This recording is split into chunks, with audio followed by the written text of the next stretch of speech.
रूपाली अपनी सासू माँ को वृद्धाश्रम में देखकर हैरान रह गई। उसने अपनी सहेली नम्रता से पूछा, ये यहाँ पर कैसे? तो नम्रता ने बताया, आज मैं जब सुबह आश्रम के लिए आ रही थी तो मैंने इन्हें सड़क पर भीख मांगते हुए देखा। मैं इन्हें पहचान गई थी कि ये तुम्हारी सासू माँ हैं। रूपाली को समझ नहीं आ रहा था कि आखिर उसकी सासू माँ की ऐसी हालत कैसे हुई।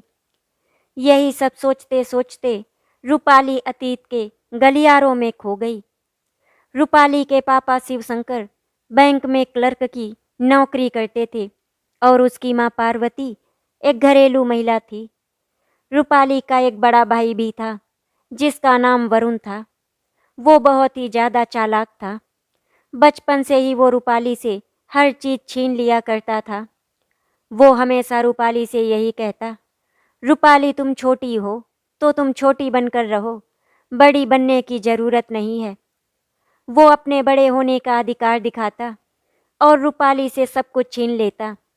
बस एक ही चीज़ रूपाली के पास ऐसी थी जो वो चाह कर भी उससे छीन नहीं पाया।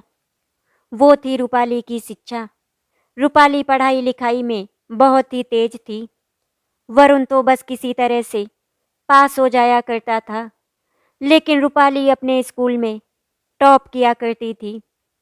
इसीलिए शिवशंकर जी रूपाली को बहुत चाहते थे और वरुण को हमेशा पढ़ाई को लेकर सुना दिया करते थे। रूपाली का 12th कंप्लीट हो गया था और उसने बीटेक एडमिशन के लिए एंट्रेंस एग्ज़ाम दिए थे। उसने वो बहुत अच्छे नंबरों से पास हुई, लेकिन वरुण नहीं चाहता था कि रूपाली बीटेक करे। वो चाहता था कि अब उसकी पढ़ाई बंद कर दी जाए और उसकी शादी कर दी जाए। इसीलिए वरुण ने अपनी मम्मी पार्वती को भड़काना शुरू कर दिया था। मम्मी, इस रूपाली को बीटेक कराने की क्या ज़रूरत है? जितने रुपए आप उसकी पढ़ाई लिखाई में लगाएंगी उतने में तो उसकी शादी हो जाएगी। वरुण बेटा, तू ऐसे क्यों बोल रहा है? तू तो बहुत अच्छी तरह से जानता है कि तेरी बहन पढ़ाई में बहुत अच्छी है। अरे मम्मी, क्या हो गया है आपको? आप मेरी बात को समझने की कोशिश क्यों नहीं कर रही? उसके बीटेक करने से हमें कोई फ़ायदा नहीं होने वाला। बीटेक करके कल को वो अपने ससुराल चली जाएगी और जो भी कमाएगी वो अपने ससुराल में देगी। तो फिर उसके ऊपर इतना खर्च क्यों करना? देख वरुण बेटा, मैं तुमसे प्यार करती हूँ, इसका मतलब ये नहीं है कि तुम्हारी गलत बात भी मैं मान लूँगी। तुमको तो पढ़ाई लिखाई से कोई मतलब नहीं है, और जब रूपाली पढ़ लिख कर अपने पैरों पर खड़ी होकर अपने माता पिता का नाम रोशन करना चाहती है तो तुम उसे क्यों रोकना चाहते हो? और फिर रूपाली को बीटेक के लिए कानपुर में ही कॉलेज मिल गया था। उसके बाहर रहने का झंझट भी नहीं है। वो अपने घर से आराम से आ और जा सकती थी। बहुत ज़्यादा दूर नहीं था। वरुण बेटा, तुमने आज तक मुझसे जो भी कहा मैंने सब बातें मानी, लेकिन ये रूपाली के फ्यूचर का सवाल है, इसीलिए तुम्हारी ये बात मैं नहीं मानूंगी। वरुण गुस्से में बोला, ठीक है फिर मुझे क्या करना?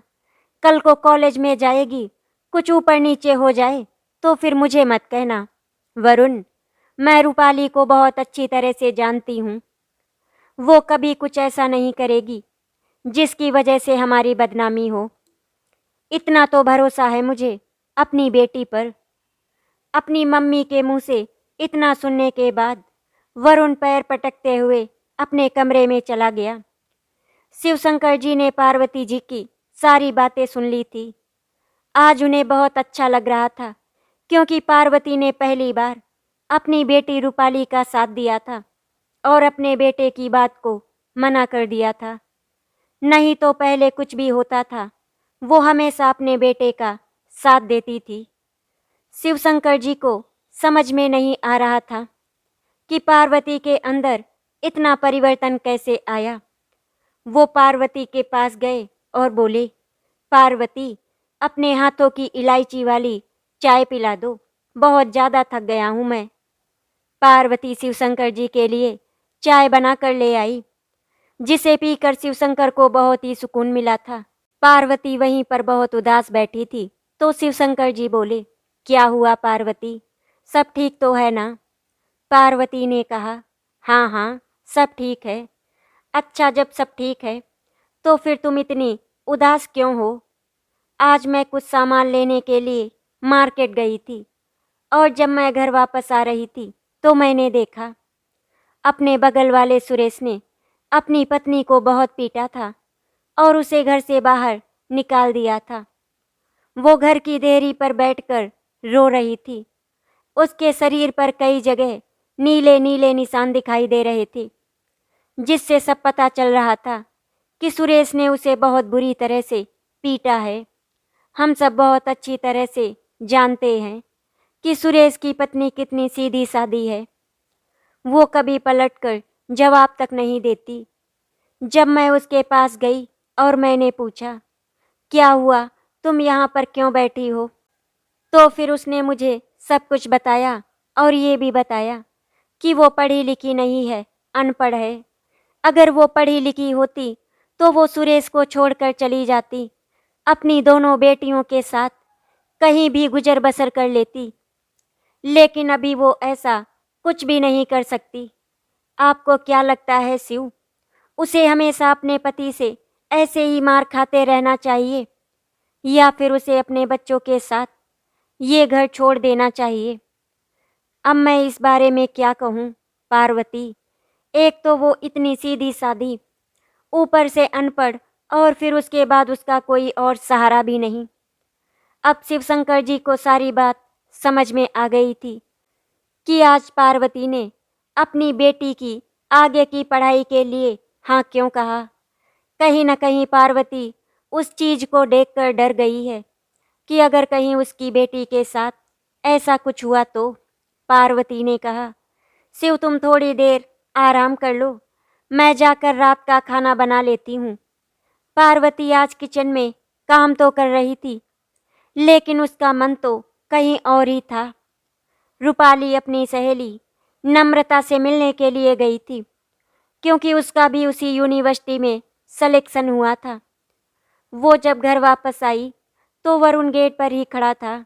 आ गई महारानी घूमकर, कभी घर में भी बैठ जाया करो, हमेशा इधर उधर घूमती रहती हो। भैया, ये बात तो आप पर लागू होती है, मुझ पर नहीं। मैं फालतू में घर से बाहर नहीं जाती आपकी तरह। और आजकल आप जो ये लड़कियां घुमा रहे हैं ना, मैं सब जानती हूँ।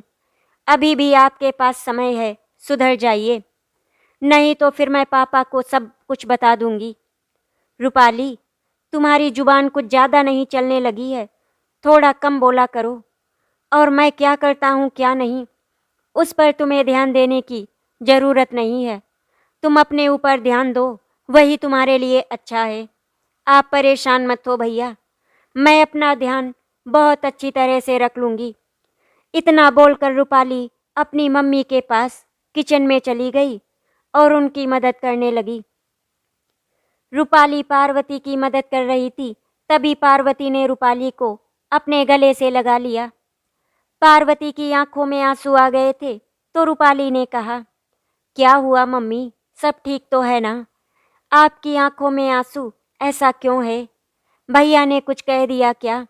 मुझे बताओ, मैं पापा से उनकी शिकायत कर दूंगी।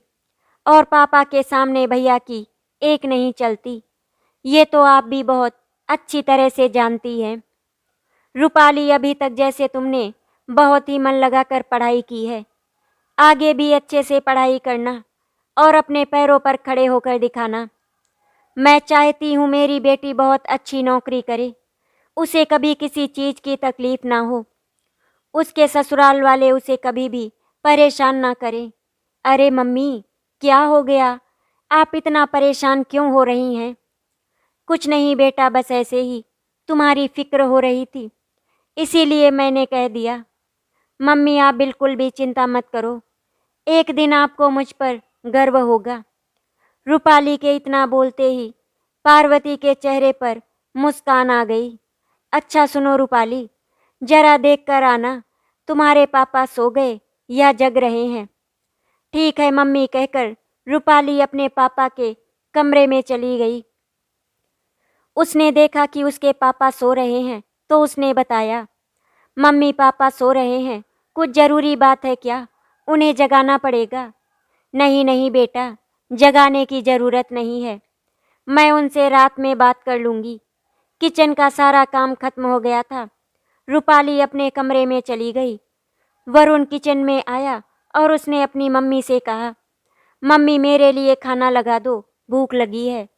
पार्वती ने वरुण के लिए खाना लगा दिया और वरुण खाना लेकर अपने कमरे में चला गया। वरुण कभी भी सबके साथ खाना नहीं खाता था, वो हमेशा अपने कमरे में जाकर खाना खाता था। इसी वजह से शिवशंकर जी कभी कभी उससे बहुत ज़्यादा नाराज हो जाया करते थे, क्योंकि शिवशंकर जी चाहते थे कि रात का खाना वो अपने पूरे परिवार के साथ खाएं। लेकिन वरुण के ऊपर शिवशंकर जी की बातों का कोई असर नहीं होता, वो हमेशा अपने मन की करता। रूपाली ने यूनिवर्सिटी जाना शुरू कर दिया था। धीरे धीरे करके दिन गुजरने लगे और 1 साल बीत गया, पता ही नहीं चला। रूपाली की शादी अब बीटेक कंप्लीट होने के बाद ही करनी थी, इसीलिए शिवशंकर जी ने पार्वती से कहा, पार्वती ऐसा करते हैं, हम पहले वरुण की शादी कर देते हैं। तो पार्वती ने शिवशंकर से कहा, सुनिए जी, हमारा वरुण किसी लड़की से प्यार करता है, वो उसी से शादी करना चाहता है। अभी 1 हफ्ते पहले ही उसने मुझे बताया था। ये सुनकर शिवशंकर जी को थोड़ा सा अजीब लगा था, लेकिन उन्होंने इस शादी के लिए हाँ कर दिया था। जिस लड़की से वरुण की शादी होने वाली थी, उस लड़की का नाम कनिका था। कनिका को उसके चाचा चाची ने पाल पोस कर बड़ा किया था, क्योंकि एक एक्सीडेंट में उसके मम्मी पापा की मौत हो गई थी। कनिका बहुत ही चालाक थी, उसने सारी चालाकियां अपनी चाची से बहुत अच्छी तरह से सीखी थी।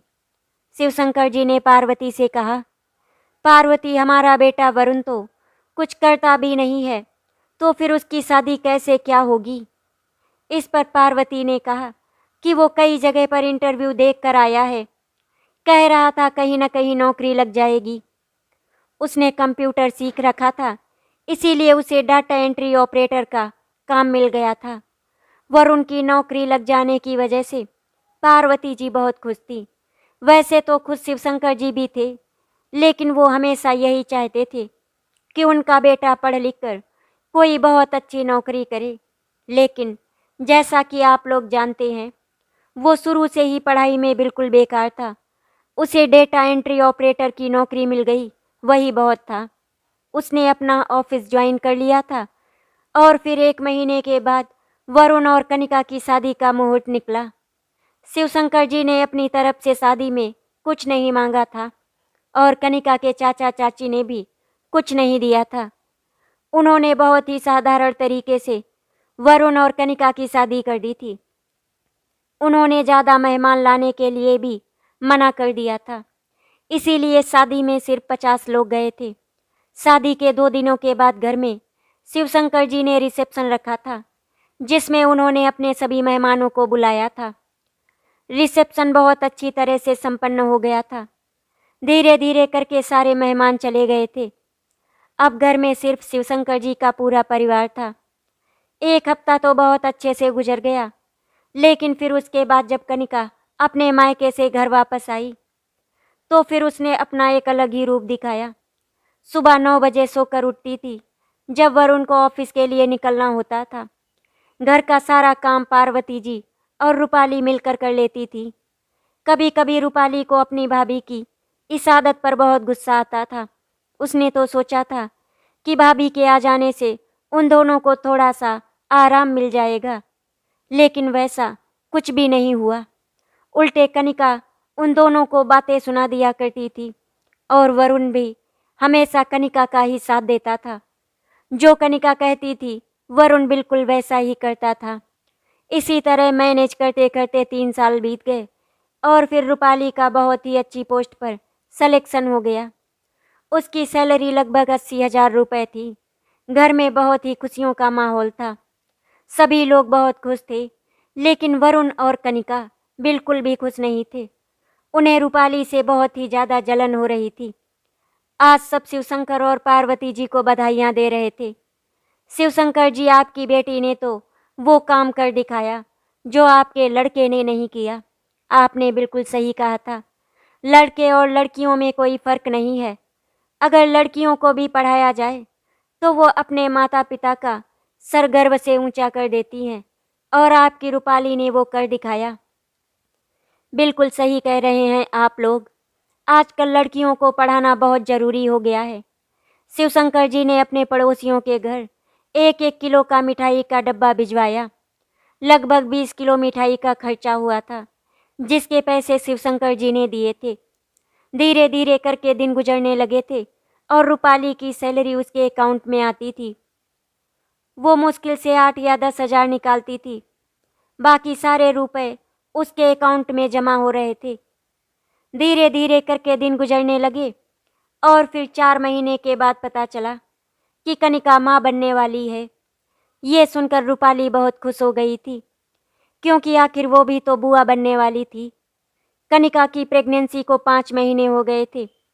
वो पूरा टाइम बेड पर आराम करती थी, घर का कोई काम नहीं करती थी। यहाँ तक कि उसका खाना पीना भी उसको उसके बेड पर दिया जाता था। एक दिन कनिका ने रूपाली को अपने रूम में बुलाया और कहा, रूपाली, मेरी प्रेगनेंसी में कुछ प्रॉब्लम्स हो गई हैं, इसीलिए मुझे 2 लाख रुपए की ज़रूरत है। तुम तो अपने भैया की कमाई को बहुत अच्छी तरह से जानती हो। उनके पास कोई बचत तो है नहीं। रूपाली को अपनी भाभी का व्यवहार थोड़ा सा अजीब तो लगा था, लेकिन उसने कुछ भी नहीं कहा था। तभी कनिका ने फिर कहा, रूपाली, मम्मी पापा से इस बारे में कुछ भी मत कहना, नहीं तो वो परेशान हो जाएंगे। रूपाली मन ही मन में सोच रही थी कि इनको मम्मी और पापा की कब से चिंता होने लगी। रूपाली ने कहा, ठीक है भाभी, मैं कल जब ऑफिस जाऊंगी तो निकाल कर ले आऊंगी। आप बिल्कुल भी परेशान मत हो। आप बस अपना और हमारे छोटे बेबी का ख्याल रखो। पैसे की अगर कोई समस्या हुई तो वो सब मैं देख लूँगी। आप बिल्कुल भी चिंता मत करो। इतना बोलकर रूपाली अपने कमरे में चली गई। उसने अपने मम्मी पापा से इस बारे में कोई बात नहीं की और अगले दिन 2 लाख रुपए निकालकर अपनी भाभी को दे दिए। रुपए देखकर कनिका बहुत ही खुश हो गई थी। भाभी, भैया तो कल ऑफिस चले जाएंगे। अगर आप कहो तो मैं आपके साथ हॉस्पिटल चलती हूँ। ये सुनकर कनिका थोड़ा घबरा गई और बोली, तुम चिंता मत करो रूपाली, तुम अपने ऑफिस जाओ। तुम्हारे भैया ने कहा था कि वो कैब कर देंगे और वो हॉस्पिटल आ जाएंगे। फिर तो ठीक है भाभी, अगर कोई ज़रूरत पड़े तो मुझे फ़ोन करके बता देना, मैं आ जाऊंगी। रूपाली जब कनिका को रुपए दे रही थी तो पार्वती ने देख लिया था। रूपाली जैसे ही अपने कमरे में गई, उसके पीछे पीछे पार्वती जी भी उसके कमरे में पहुंच गई। उन्होंने दरवाज़ा बंद कर दिया। मम्मी, आपने दरवाज़ा क्यों बंद किया? कोई बहुत ज़रूरी बात करनी है क्या? हाँ बेटा, मुझे तुमसे बहुत ज़रूरी बात करनी है। तुम मुझे सच सच बताओ, तुमने अपनी भाभी को वो 2 लाख रुपए क्यों दिए? तुमने इतनी बड़ी रकम निकालकर अपनी भाभी को दे दी और हमसे एक बार भी पूछने की ज़रूरत नहीं समझी। अरे मम्मी, मेरे पास रुपए थे, इसीलिए मैंने भाभी को दे दिए, क्योंकि उनकी प्रेगनेंसी में कुछ कॉम्प्लिकेशंस हो गई हैं, इसीलिए उन्हें रुपए की ज़रूरत थी। रूपाली बेटा, लगता है तुम अपनी भाभी को अभी तक पहचान नहीं पाई। अरे मम्मी, परेशान मत हो, कोई बात नहीं, रुपए तो फिर से आ जाएंगे। अगर मैं रुपए नहीं देती और भाभी के बच्चे को कुछ हो जाता तो शायद फिर मैं अपने आप को जिंदगी भर माफ़ नहीं कर पाती। चल ठीक है बेटा, कोई बात नहीं, लेकिन अगली बार अगर कनिका तुमसे रुपए मांगे तो फिर एक बार हमसे बात ज़रूर कर लेना। ठीक है मम्मी, अगली बार मैं आपकी बातों का ध्यान रखूंगी। चलो अब जल्दी से खाना लगा दो, बहुत तेज भूख लगी है। पार्वती जी ने कनिका और वरुण का खाना उनके रूम में दे दिया था। शिवशंकर जी, पार्वती और रूपाली एक साथ बैठकर खाना खाने लगे। खाना खाने के बाद सब अपने अपने कमरे में आराम करने के लिए चले गए। अगले दिन रूपाली और वरुण अपने ऑफिस चले गए। शाम के लगभग 5 बजे होंगे तभी शिवशंकर जी का दोस्त नारायण आया। वो रूपाली के लिए अपने किसी जानने वाले का रिश्ता लेकर आया था। लड़का सॉफ्टवेयर इंजीनियर था, अच्छा खासा कमाता था। उसका नाम चिराग था। चिराग अपने माता पिता का इकलौता बेटा था। चिराग के मम्मी पापा उसके साथ पुणे में ही रहते थे।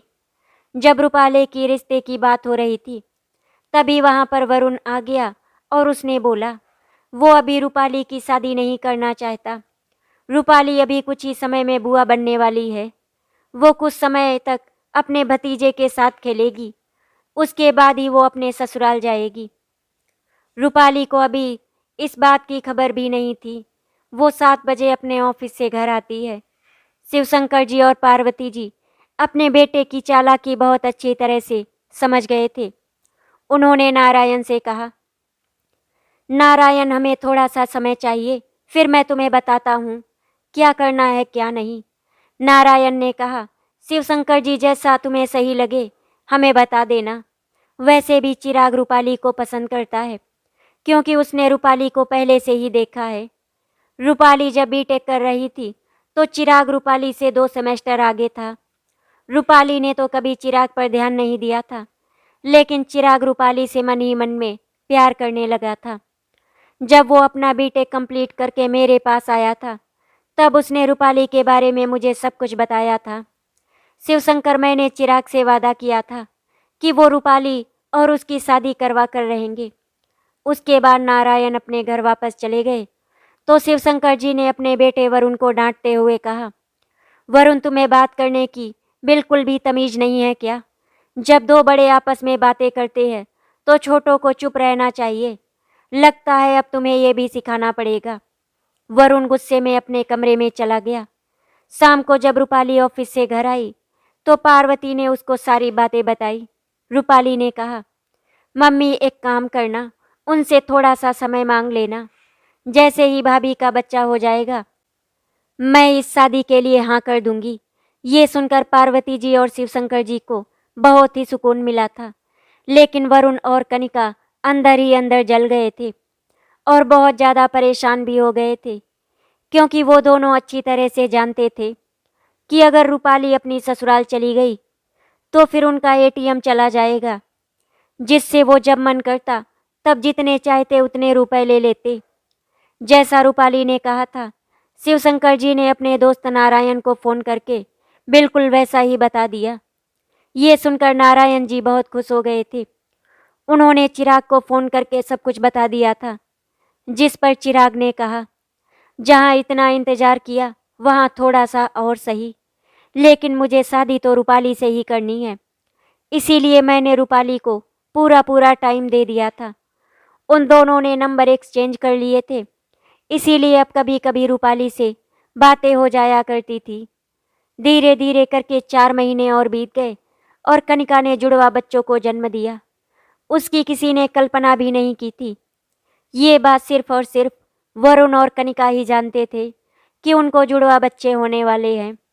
घर में खुशियों का माहौल था, सभी लोग बहुत खुश थे। वैसे भी कनिका घर में कोई काम नहीं करती थी और अब तो उसके पास बहाना भी हो गया था, क्योंकि उसे 2-2 बच्चों की देखभाल करनी होती है, इसीलिए वो घर का काम नहीं कर पाएगी। कनिका और वरुण का रूपाली से रुपए मांगने का सिलसिला बढ़ता जा रहा था। वो बच्चों के सामान को लेकर रूपाली से पैसे ऐंठने लगी थी।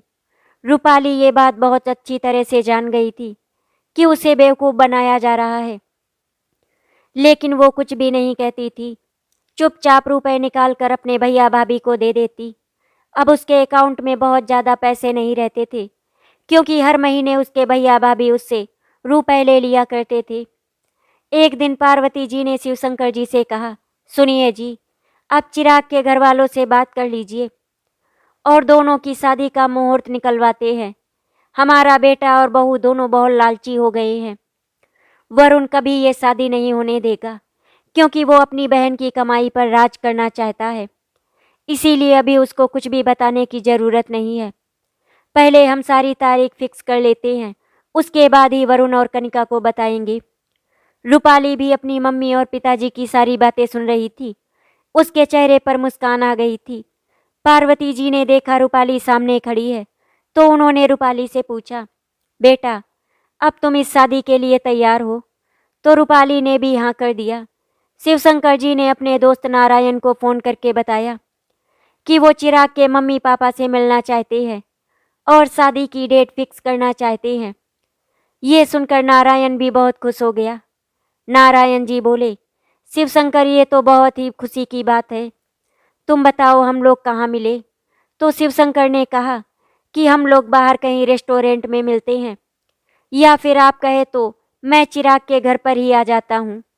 नारायण जी ने कहा, शिवशंकर मैं उनसे बात करता हूँ, फिर तुम्हें बताता हूँ आगे क्या करना है। इतना कहने के बाद नारायण जी ने फ़ोन रख दिया था और शिवशंकर ने भी पार्वती को सारी बातें बता दी। अगले दिन संडे का था। कनिका की कुछ सहेलियां दोनों बच्चों से मिलने के लिए आ रही थी। पार्वती जी और शिवशंकर जी सुबह 5 बजे उठ जाया करते थे और फिर उसके बाद 6 या 6:30 बजे तक रूपाली भी उठ जाया करती थी और फिर वरुण और कनिका 8 बजे तक आराम से उठते। पार्वती और शिवशंकर जी नहा लेते और पूजा पाठ करते। उसके बाद पार्वती जी सबके लिए चाय बनाने लगती और पर पढ़ने लगते। चाय बनने के बाद पार्वती जी ने रूपाली को आवाज़ लगाई तो रूपाली ने कहा, मम्मी बस 2 मिनट आती हूँ। तब तक पार्वती ने रूपाली और शिवशंकर जी और अपने लिए चाय कप में डाल ली। सभी लोग साथ में बैठकर चाय पीने लगे। तभी शिवशंकर जी ने कहा, आज मैं 12 बजे के बाद चिराग के घर के लिए निकलूँगा। उनसे बात हो गई है और हम लोग घर पर ही मिलने वाले हैं। और फिर दोपहर का समय हो गया। शिवशंकर जी चिराग के घर के लिए निकल गए। तभी कनिका दोपहर में खाना खाने के लिए अपने रूम से बाहर आई तो उसने सभी को बताया कि उसकी 4-5 सहेलियां शाम को घर आ रही हैं, दोनों बच्चों से मिलने के लिए। आप दोनों तो बहुत अच्छी तरह से जानती हैं कि मेरा ऑपरेशन हुआ है, इसीलिए मैं कुछ काम नहीं कर सकती, तो फिर आप ही उनके नाश्ते पानी का इंतजाम कर दीजिएगा। रूपाली और पार्वती जी मन ही मन में सोचने लगी, वैसे भी कौन सा तुम काम करती हो जो आज हम काम की उम्मीद लगा कर रखेंगे। शाम के 5 बज गए थे और कनिका की सारी सहेलियां आ गई थी। वो सभी आपस में बैठकर बातें कर रही थी। तब तक रूपाली ने सबके चाय नाश्ते का इंतजाम कर दिया और भाभी के कमरे में ही लगवा दिया। सबने बैठकर चाय नाश्ता किया और नाश्ते में जो समोसे उन लोगों ने खाए उसकी बहुत ही तारीफ की। दरअसल वो समोसे रूपाली ने अपनी माँ पार्वती के साथ मिलकर बनाए थे। रूपाली हर काम में अपनी मम्मी का हाथ बटाया करती थी। रूपाली अपनी भाभी के कमरे से वापस आ गई थी। तभी पार्वती जी उन सब से मिलने के लिए कनिका के कमरे में जा रही थी। वो दरवाजे पर पहुंची ही थी कि उनके कानों में एक आवाज़ सुनाई पड़ी और वो वहीं पर खड़ी हो गई। कनिका की एक सहेली कह रही थी, यार कनिका, तू तो घर बैठे ही पूरी सैलरी पा लेती है, अपनी ननद की सारी कमाई तू अपने ऐशो आराम में उड़ा देती है, और वो पागल इतनी बड़ी पोस्ट पर काम कर रही है, लेकिन उसको ये समझ में नहीं आता कि तुम उसे बेवकूफ़ बना रही हो। तभी दूसरी बोली, ऐसे भोले भाले लोगों की वजह से ही हमारी ज़िंदगी में ऐस है। अगर ऐसे सीधे साधे लोग दुनिया में ना होते तो पता नहीं हमारा क्या होता। अच्छा कनिका, ये बता, तुम्हारी नंद की शादी कब हो रही है? तुम्हारा एटीएम कब इस घर को छोड़कर जा रहा है? तो कनिका ने कहा, तू चिंता मत कर, मैं अपना एटीएम इतनी आसानी से जाने नहीं दूंगी। मैं रूपाली की शादी कभी नहीं होने दूंगी। जहाँ भी उसकी शादी तय होगी मैं वहाँ से उसकी शादी तुड़वा कर रहूँगी। मैं उन लोगों से इतना भला बुरा कह दूंगी कि वो खुद ही इसके लिए मना कर देंगे। आज पार्वती जी को समझ में आ रहा था कि वरुण रूपाली की शादी चिराग से करने के लिए क्यों मना कर रहा था। वो लोग तो चाहते ही नहीं कि रूपाली की शादी हो, वो तो बस यही चाहते हैं कि अपनी बहन की कमाई पर जिंदगी भर ऐश करें। पार्वती जी ने मन ही मन में सोच लिया था कि वो अपने बेटी की शादी चिराग से करवा कर ही रहेंगी।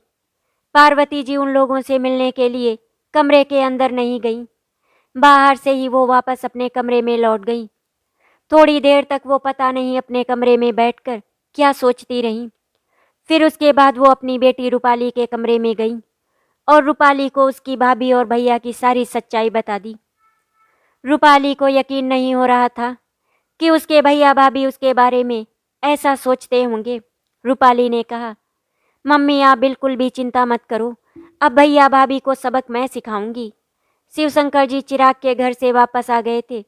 उन्होंने बताया कि 15 दिनों के बाद सगाई की तारीख निकली है और फिर 1 महीने के बाद दोनों की शादी। ये सुनकर पार्वती जी बहुत खुश हो गई थी। रूपाली ने चिराग को फ़ोन करके अपनी भाभी के बारे में कुछ बातें बता दी थी।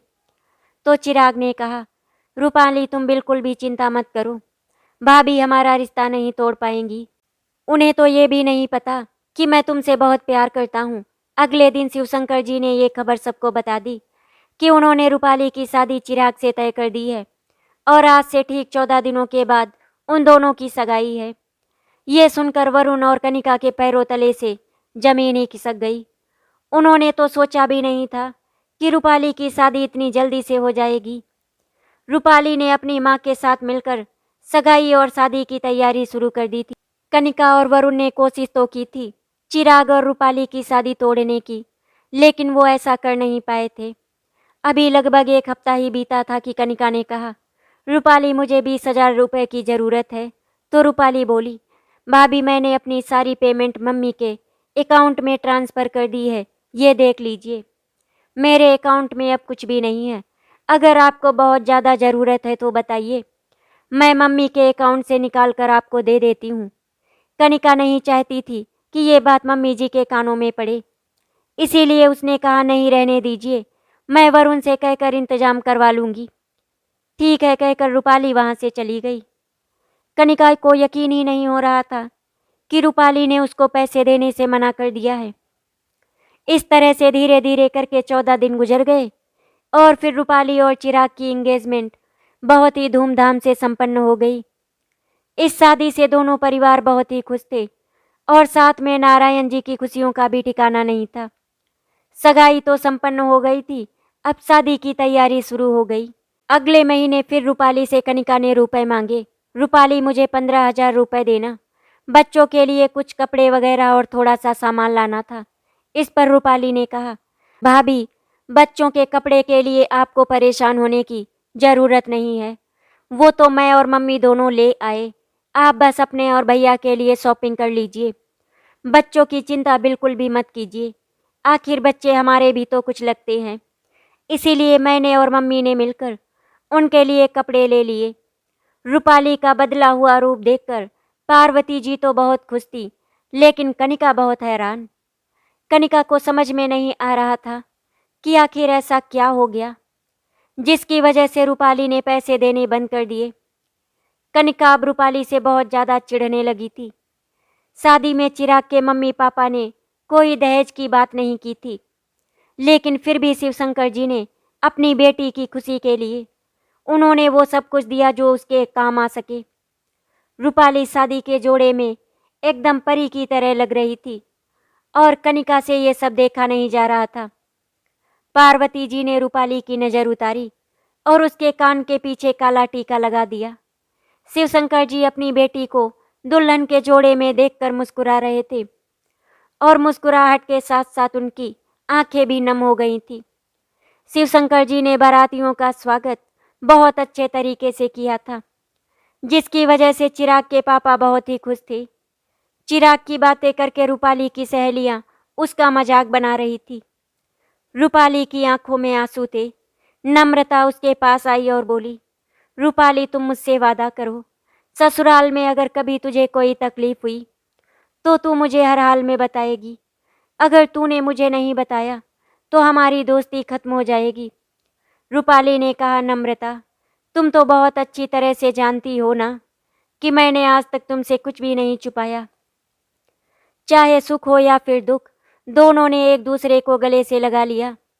तभी रूपाली ने कहा, अब मुझे छोड़ो नहीं तो मेरा मेकअप खराब हो जाएगा। नम्रता बोली, हाँ हाँ ठीक है मेरी माँ, तुम्हारा मेकअप नहीं खराब होने दूंगी मैं। और वैसे भी तू तो बहुत प्यारी लग रही है, देखना जीजा जी की नज़र तुझसे हटेगी नहीं। और फिर इसी तरह हंसी मजाक के साथ साथ शादी की सारी रस्में संपन्न हो जाती हैं।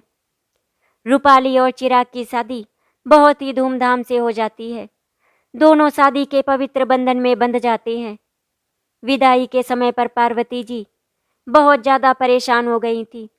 वरुण और कनिका की आंखों में बिल्कुल भी आंसू नहीं थे।